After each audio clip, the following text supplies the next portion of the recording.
Om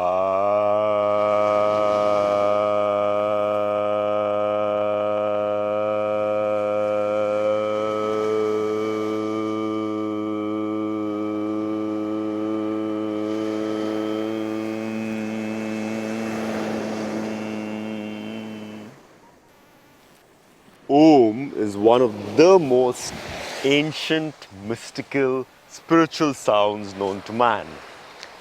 In the entire Vedic culture, a lot of significance has been given to Om and to Om chanting. Om is considered to be the primordial sound. So we say that when creation happened, now today we call it the Big Bang in modern thought, but in Tantra we say at the beginning of time there was consciousness. When there was this desire to manifest creation, at that moment in time, with the Big Bang, energy manifested. Consciousness became energy as well. The first thing that happened was nada or sound. It was a spandan, a vibration, and that sound was heard to be as Om. Now please understand, Om is not something that has been thought through or created.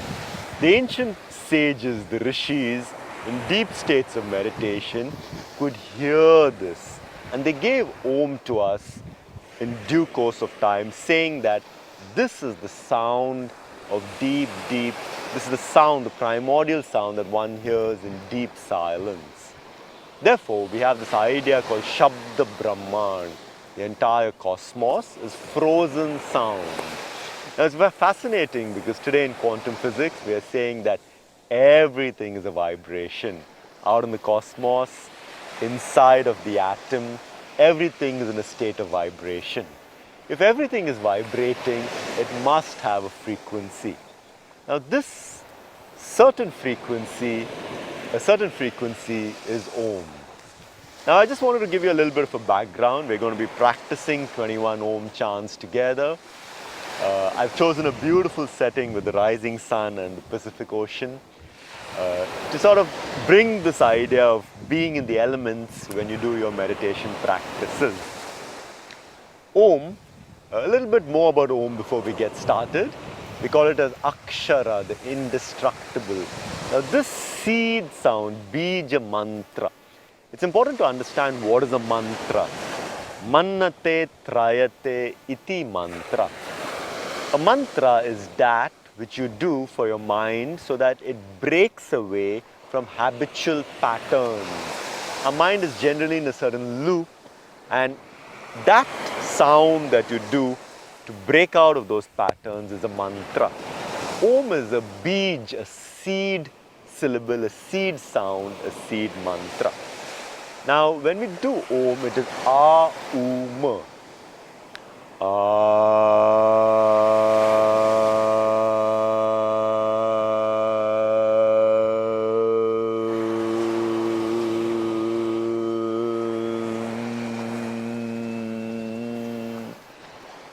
Is the sound when your awareness is in the navel area.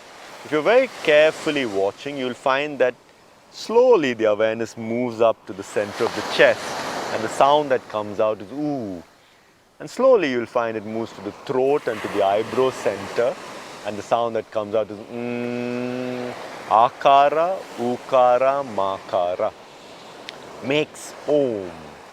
Now, this is very significant on many different factors, many different ways, because these are the three sounds that are the primordial, because you cannot make other sounds like these three without using your tongue.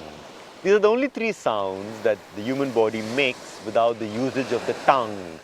What you can hear me talk right now is because my tongue is moving and manipulating the sounds. But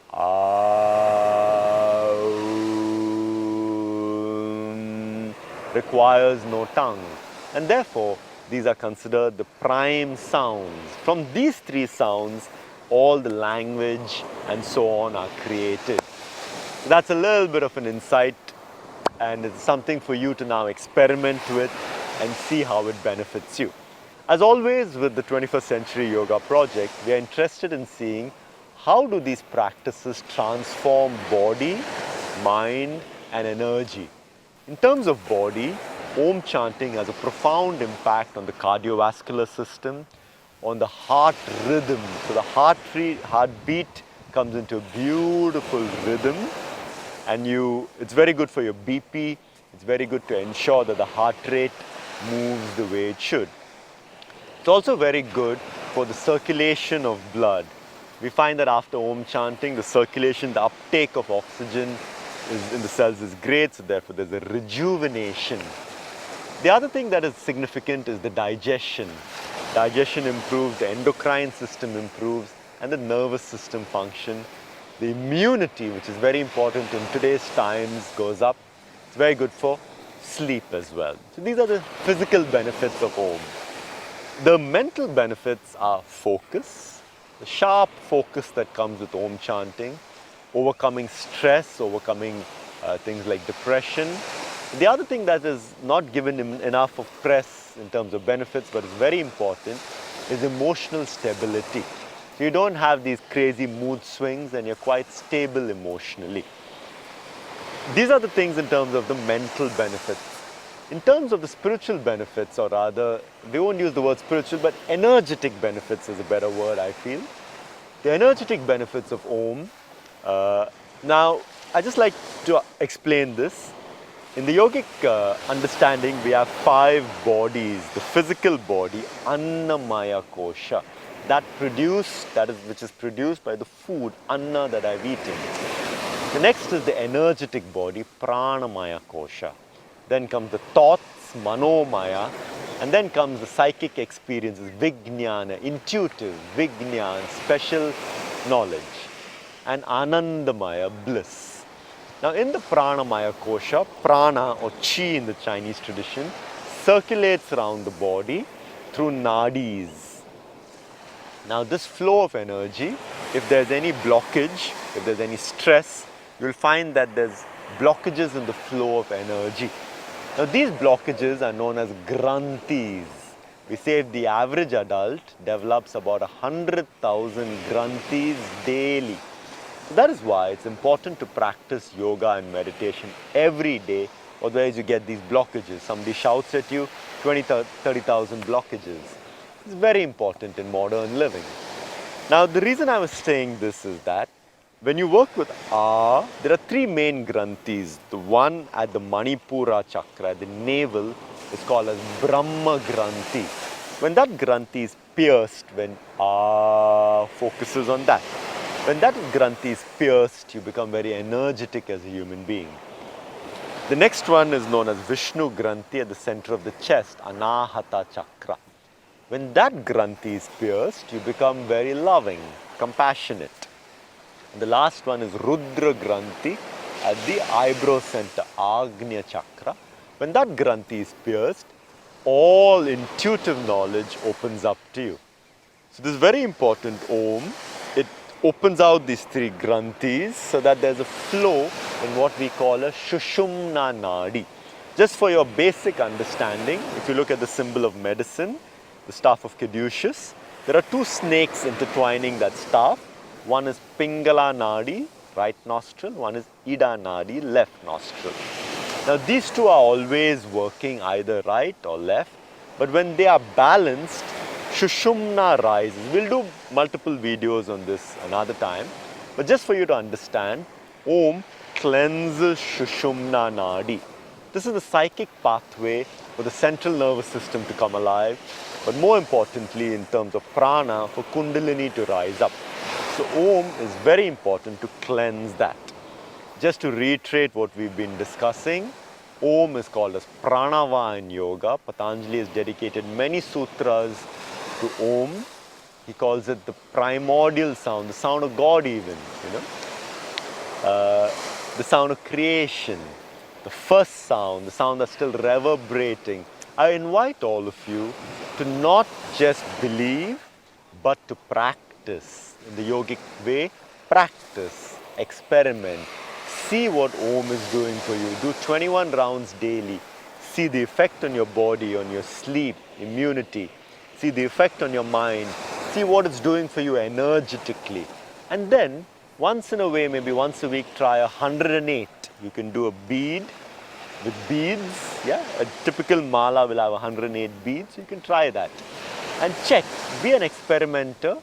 Your belief is not important. Your open-mindedness to experiment is critical in yoga practice. So let's get started. You're going to do A, U, M, equilength, and then pause. A small note about the symbol Om. So this is in the Devanagari script that I'm sharing. The first semicircle represents conscious mind. The second semicircle, subconscious mind. The tail-like structure, unconscious mind. And the crescent and the dot represent superconscious mind or Turaya state. Now, we have studied in modern psychology conscious, subconscious, unconscious, but the ancient yogis have always been talking about a fourth state. Now, we call that as Turaya. Turaya simply means fourth. Now, today in modern psychology, we call it superconscious. Now, you know this, you put an alarm for 5 a.m., you end up getting up at 4:59. There is a part of you that is always awake. Connecting to that witnessing part of you, the part of you that is always awake, is the art of yoga and meditation. Now, this is represented through Om. So, A, conscious mind, U, subconscious, unconscious, and the silence after that represents the fourth state, the Turaya state, superconscious. Let's get started. Sit comfortably. If you're sitting on the floor, you can either take Siddhasana like me or just Sukhasana or Vajrasana, Padmasana. You can even put a small cushion so that your hips are higher than your knees so there's no pain in the hip. If you're sitting on a chair, sit straight. If you're on the floor, you can even take the wall, but sit straight. The fingertips, index finger and thumb touch. Unless you're confident of the back being straight, open your palms. If not, palms down. The tongue can also be closer to the upper palate, Kechri, because it's not being used. Or you can keep it the way it is. Close your eyes. Keep your eyes focused above the eyebrow center. Shambhavi Mudra. One exhalation. Once we inhale, we're going to start and do 21 rounds together.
I sincerely hope that you make Om chanting a part of your daily routine.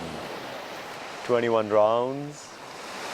It'll take you about 5 minutes, 10 minutes, and once in a week, 108. Keep practicing. Let me know whether it's had an impact on your body, mind, energy. I'm always curious to know. Namaste.